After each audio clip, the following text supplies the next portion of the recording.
Folks, what can I say? This right here is an incredible dev diary, and I am so stoked that they actually decided to do this. You can find out right here, Lucia Chediti is essentially saying that this is a dev diary that only happened because the one about the Silk Road didn't happen properly. This one is written by Riyadh, and I can already tell you, I mean, you've seen the thumbnail, you've seen the title of this video. There's some crazy good stuff in here, but Riyadh, I can tell you, is the best Paradox employee by far. Whenever you see, and this is no joke, in Victoria 3 and CK3 and in EU5 going forward as well, whenever you're seeing a panning camera, the person that instructed every single YouTuber, if you really trace this, goes back to Riyadh. He is the man that saved an entire industry.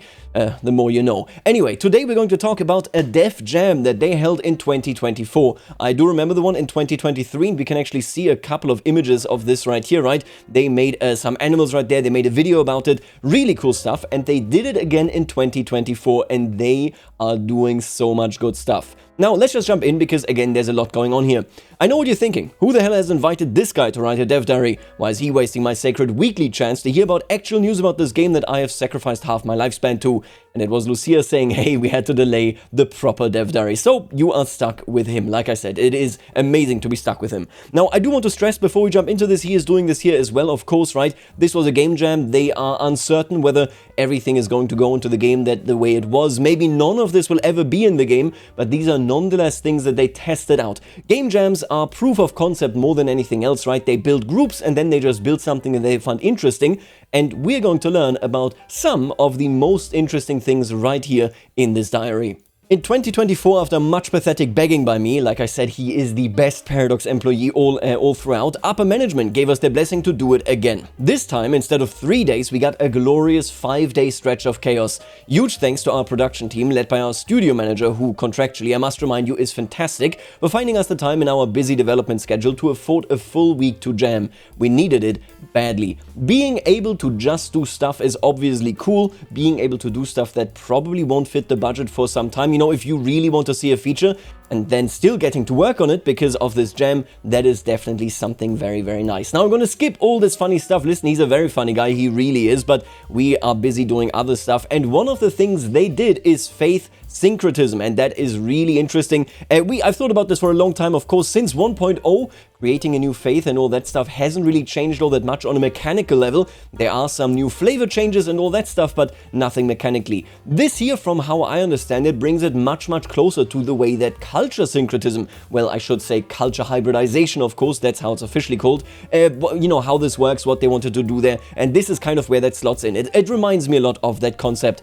We have the 2D art lead, which is Gertax, which I can only assume is a cousin of Gortash from Baldur's Gate 3. Explain exactly how this goes. We're not going to spend too much time right here because this is very low quality, this screenshot that is, but basically they are looking at, for example, allowing you to convert to a secret faith. Secret faiths, of course, I've talked about this in the past as well. It is kind of cumbersome because this isn't really a system in the game right now, but it would be really cool if it were. And then most importantly, syncretism can naturally and kind of organically change how your faith feels about other faiths as you work towards it. You have some interactivity with this and so on. We're going to see this right here. What did they manage to pull off in just a few days? Oh boy, so much. We got things like the ability to create syncretic faiths, the concept of faith compatibility, an eminent heathen court position, syncretism drift. And that's not even close to everything. But wait, what the hell is syncretism actually? Good question. In short, syncretism is a measure of how much one faith has adopted traditions from another. In this version of the system, syncretism drifts annually towards the compatibility value between two faiths, influenced by factors like fervor.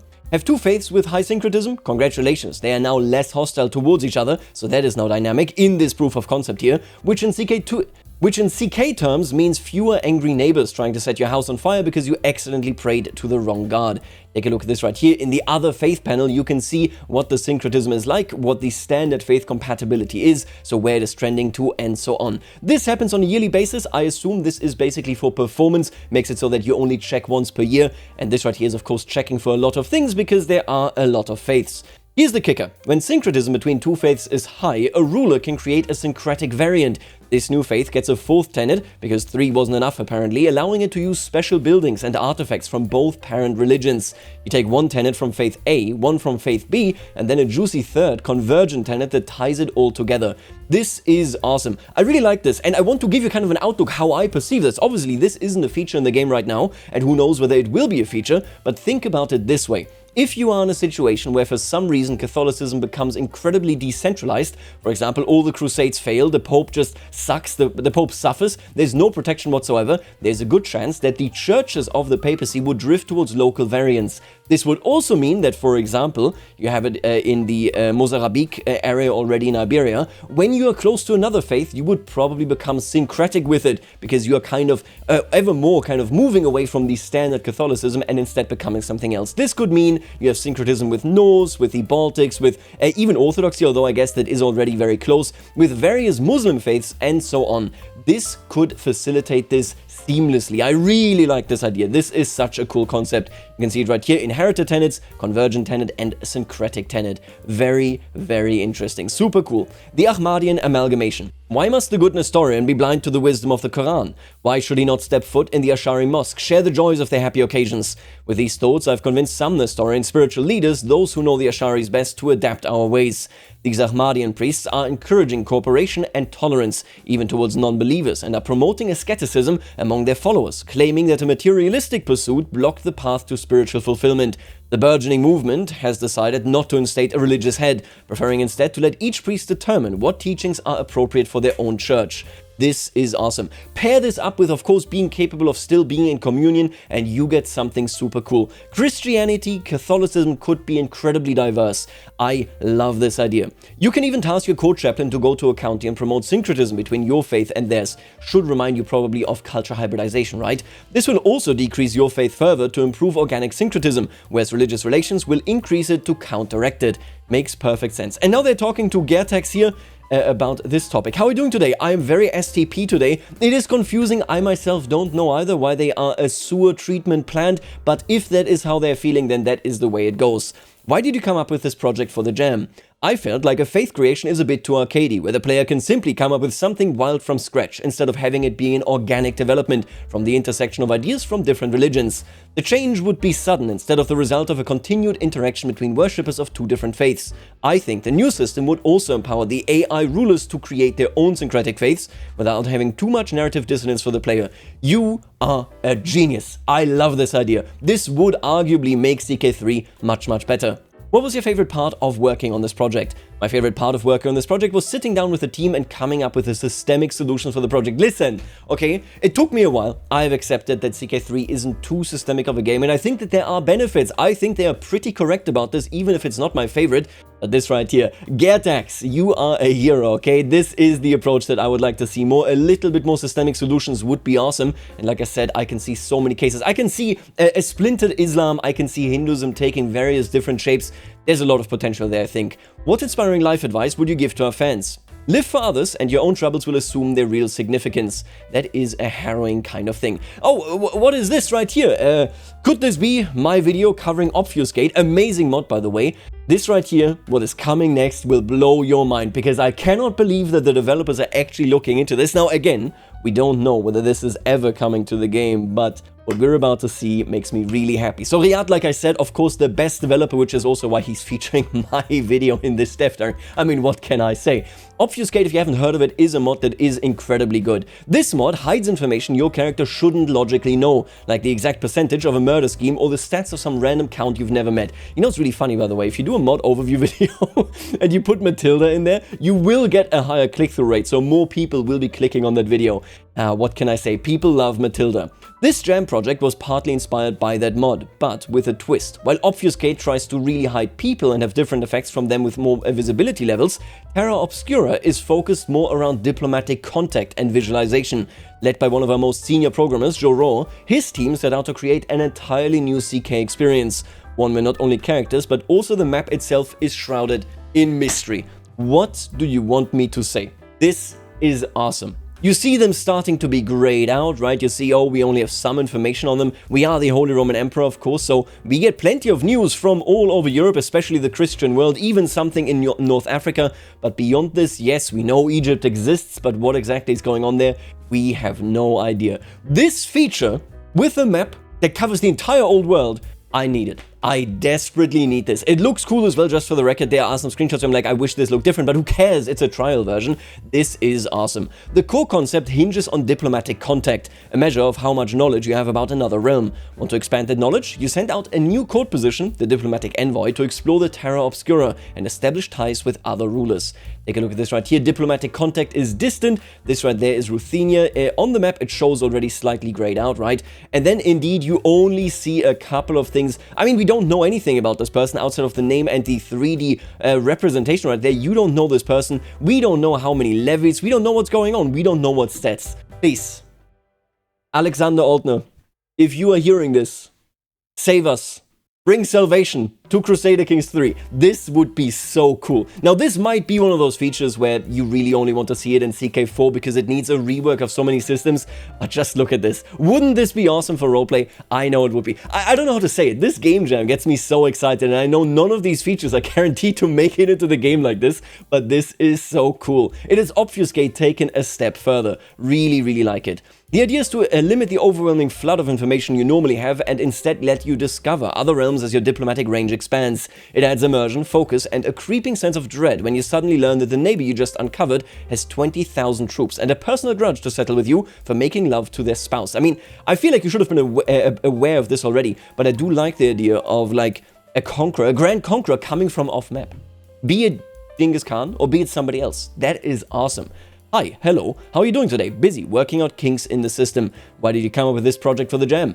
I'm a player who likes discovery in my games, and so while I also enjoy peeking around the map, I wondered what it would look like if I only knew my surroundings in CK3. Visually and mechanically, it could add a cool angle. The data hiding part I see as a toggleable optional on top of more diplomacy mechanics. What was your favorite part of working on this jam project? Seeing the map realm hiding work out nicely visually on the paper map. What inspiring life advice would you give to our fans? Understand that every person can experience the world in a radically different way from your own. We've 8 billion players in the world, each running and modifying their own client software. There's no one correct way to play. This is great advice, but there is a minor typing error, so I will be dismissing this sadly completely. We gotta find out about that next time. You can see it right here as well, right? Learned of realm, King of England, and I assume maybe the Kingdom of England. Oh, this is because we traveled through it. There's no shot, right? Is that it? Extending diplomatic ties into the British Isles to learn more about the... Did they add, like, basically an activity where you can go through it and then you will learn about it? This is blowing my mind. I need this so badly. They traveled through all of these realms, and because of this, this is how they have unlocked it. Oh my god. Yeah, that's really good. All right, this is a feature that I would definitely love. Now, I will be honest with you. I think this is a little bit less likely to be coming to CK3, at least in my opinion. Maybe within like several years, if at all. It seems like one of those things that you might want to do for CK4 because this would change the experience dramatically. Obfuscate, if you have played with it, I think it hasn't been updated in a while, but Obfuscate is also an amazing mod, but it does slow down the game a lot, which means expectations that players have will be significantly altered, and maybe a lot of people wouldn't like it. It would be akin, I suppose, of the type of Stellaris reworks, right? Where they rework everything, and then you come back to the game and you're like, what the hell happened? Whether they do this or not, this is such a cool implementation. I love it. Let's talk about astronomy. I may be biased here because I actually joined this team, Astronomicon, but remember that part earlier where I said I have no useful skills? Yeah, unfortunately that was not a joke. Thankfully, our team lead Shadling was merciful. He gave me a task. Hey Riyadh, just come up with some flavor text for the 12 zodiac signs. It should take you an hour. We will handle the rest. It took me all 5 days. I am sure that the flavor, and it's in there, and I haven't read it to be honest with you, because who reads flavor, that it's actually amazing. Let's see. Astronomicon introduced an astrological system to CK3. Characters got zodiac signs based on their birth dates, which affected their traits, relationships, and of course gave everyone new reasons to bully Scorpios, not just on TikTok, but also in Crusader Kings. Since we were working on All Under Heaven, our upcoming major expansion, we based it on the Chinese zodiac. I think that's cool, because obviously we also have zodiac signs, and I couldn't tell you history-wise when they became somewhat important, whether it is a very modern trend or not, I wouldn't know, But as far as I understand it, it is important not just in China, but in East Asia in general, making it so, that, for example, in Japan, there is a usage case, basically. I like this a lot. It adds flavor, it makes it so that there are differences that you can't impact, but that will nonetheless change your playstyle, and you're gonna see this as well. This is a simplified version, sure, but it featured 12 signs with both active and passive effects tied to the current year. If you were born in the year of the dog, your year is one of challenge and transformation, where your abilities are tested. Very, very cool. So let's take a look at the snake. Let's judge this flavor text, okay, Riyadh? What did you do? To those unfamiliar, the snake may appear distant, yet their devotion that leads them to slither around what they claim as their own, be it treasures or loved ones, is unmatched. Good flavor text. You know what? Send this guy up to write more flavor. Modifier on you, stewardship per level of devotion +1, guest opinion -10, friendly territory level reinforcement +15%, and artifact decay reduction -10%. So there are a lot of modifiers in there, okay, fair enough. And then you get a lot more of actual flavor here. This wheel, by the way, turns. We're gonna see this explained in just a second. Current phase, year of the dog. This must be using, obviously the animation seems to be difficult, but this must be using the actual mechanism of the dynastic cycle. Because it's speaking of the phase, like it must basically pull from those mechanics. Year of the rooster. Ever quick-witted and emotionally astute, the rooster thrives in building social connections, yet their squawking pride could strain these very same bonds and obscure their brilliance. This is good flavor text. Somebody give this guy a pen. Every loyal and steadfast, the dog stands as a guardian of justice, unwavering in their principles. Yet for those they cherish, they may bend the rules, ultimately seeking a life of quiet harmony. Very cool. We also experimented with marriage compatibility based on zodiac signs, because while dating apps have all the fun, I actually really like this. I think this is kind of funny, because this is a real consideration. This is a real angle taken for this topic. You and the countess have compatible astrological signs +20 acceptance. That is pretty significant. And the piece de resistance, we added a spinning wheel. Sadly, restrictions prevent me from showing you a GIF of the wheel in motion, but trust me, we have the technology. Oh, sorry, a GIF. Instead, please enjoy this picture of a snake egg horse drew for the zodiac. Right, so this is technically spinning, I guess. That's cool. I like it. Nothing wrong with this. Let's talk about Chadling. Let's talk to Chadling right here. How are you doing today? I'm doing great. Why did you come up with this project for the jam? I came up with the idea for Astronomicon based on my interest in ancient and modern astrology. I've read passages from Manilius Astronomica, and I think it's fascinating to track the changes in belief systems like this, which span multiple cultures, time periods, and even religions. What was your favorite part? I don't have a ton of knowledge about the Chinese zodiac, so the best part of this past Black Forge jam was getting to research that and come up with a basic astrology system which could support multiple types of systems while remaining moddable. Think birth signs in the Elder Scrolls and birth signs in the Elder Scrolls Elder Kings mod for CK3. What inspiring life advice would you give to our fans? My one piece of advice is to just start. You're only limited by your own misconceptions. You're getting a lot of good life advice here. I hope you're listening, buddy. There wasn't even a typo in here that lets us dismiss this. Now, I know what you're thinking. What is astrology doing in my hardcore medieval map painter? To which I reply, shut up, nerd. I actually agree. Because, and they justify it here by saying, hey, we have witches as well, and obviously magic isn't real. That's what they want you to think. Obviously, magic isn't real, so why do we have it? Well, because it was something that people thought about, that people considered. Where does this come from? What does it mean? And so on and so forth. Now, I personally have shifted. If they re-added magic to the game like we had it in CK2, I personally wouldn't complain. But as it is, this makes perfect sense to put that in there. Let's talk about what we are all here for. City sprawls. My god. I don't even, you know what, you don't get to look at this screenshot just yet. There was a comment ages ago asking how cool it would be to see sprawling cities on the map. And when I saw that, oh boy, my heart skipped a beat, since I knew we had already done this. Honestly, that single comment inspired me to finally sit down and write this dev diary that I was supposed to do months ago. Oh, I see. Riyadh has kept this from us. This whole time. I can't believe this. Picture this. You're playing CK3. Greatest game in the world. You've just conquered some shiny new land, zoom in on your freshly vassalized city, and disappointment. A sprawling city of tens of thousands of people represented by like 3 huts and a goat. It's even worse, it's literally just any circle holding. But then our next team lead appears, shining with divine light. She declares, city sprawl. Listen, my opinion on this is extremely clear. I love this. I love any city sprawl. I have other ideas for city sprawl as well, right? I love roads. I've showcased this in the past, but this right here, I will literally take anything. This would beautify the map a ton. Look at this massive castle and the massive sprawl. It depends on development is what they said right here.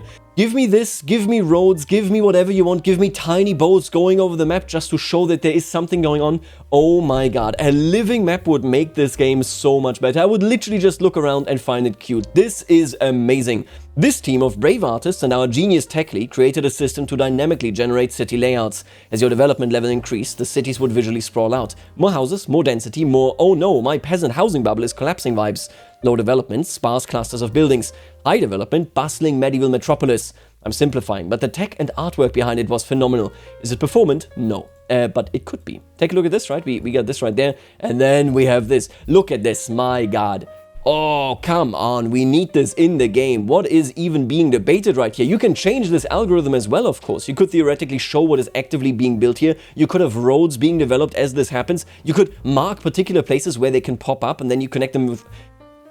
I love this. Pictured 100 development right there. How are you doing today? Amazing. Why did you come with this project for the jam? A little chit-chat with our game director sparked this idea. Now listen, Alexander Altner, if you can hear me, we need this. Save us. Bring salvation, okay? What was your favorite part of working on this jam project? Teamwork. The results were also very satisfying. What inspiring life advice would you give our fans? Be true to yourself. Good life advice. These are all good life advice right here. This is obviously, it is a bit extreme. There's a lot going on here, but come on. You cannot deny that if you think about the idea, so this is just for the record, this is taken into the extreme with the max houses to generate variable to chaos. So obviously this is way over the top, but just look at this. If you had this density in the Rhine area, right, which was historically, of course, the golden area of, between Germany and I suppose France, the Benelux area, this will give you a different impression. I can see Aachen from here and all of a sudden I'm getting this feeling there are people living there. I need this in my life. What's next? Like I said at the start, I'd love for some of these to eventually make it into the game. But since free labor went out of fashion centuries ago, actually finishing them would likely take time and budget. We can't promise all of them, but we would like to focus on the ones you, the community, are most excited about. So let us know what you think. And hey, we've got another jam coming this December. Is there something you'd love to see us tackle? Pitch it. Who knows, maybe your idea will get stolen by a team leader and turned into a Black Forge Jam 2025 TM project. If you're seeing this, I desperately need roads. I need buildable roads. I need to be able to connect my empire. I need to get benefits out of this. How much control I can have over my vassals. I need this to be intertwined with the Terra Incognita system. I need roads, okay? I need the ability to say this road is particularly safeguarded by me, the king, and if anything happens there, if wars happening and trade is interrupted, then that is my issue. A road system that is dynamic would blow my mind. I beg of you, okay? If you obviously have any other ideas, leave them in the comments, leave them in the thread, the link is in the description. Put it to life, bring it to life, okay? Before I finish off the last half of my Japanese baked sponge cake, it's coconut flavored, I want to leave you with one last thing. What I've shown you here is just a fraction of the total jam. In 2023, we had 11 projects in total, in 2024 we had 13. So technically, I've only spoiled about 16.6% of them. So to compensate for this, here are some random screenshots from other jam projects. Let's take a look at them. Longing for pain. I lie awake, skin hot, blood seething, I relive the Battle of Thormont in my mind. I see blades sliding through flesh and catching on bone. My fingers curl with pleasure and with frustration. These dreams are not real. I need the real thing. I need it. This is clearly the sex update. I think we can all appreciate this. The growing guilty itch to hear someone scream, anyone will do. I think maybe we are kind of looking. Murder, torture, and execution will satisfy your bloodthirst quite nicely. You gain thinking about throats. This essentially seems to maybe be going down, being a little bit disturbed and intensifying this the more you do it, which currently isn't a sliding scale.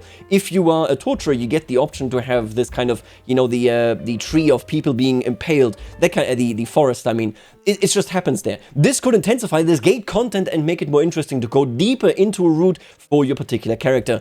This right here, I mean, I need this as well. Ruler objective, unify the capital region. This seems to be much more kind of tutorial-minded. Look at this right here, right? This isn't what we have in CK2, the ambitions. I would love this. So this here specifically, they're saying get Ulster through succession. I think teaching people to do this, to have minor goals, that kind of thing, not a bad thing at all. You can then unify the region or abandon it. Very interesting. Okay.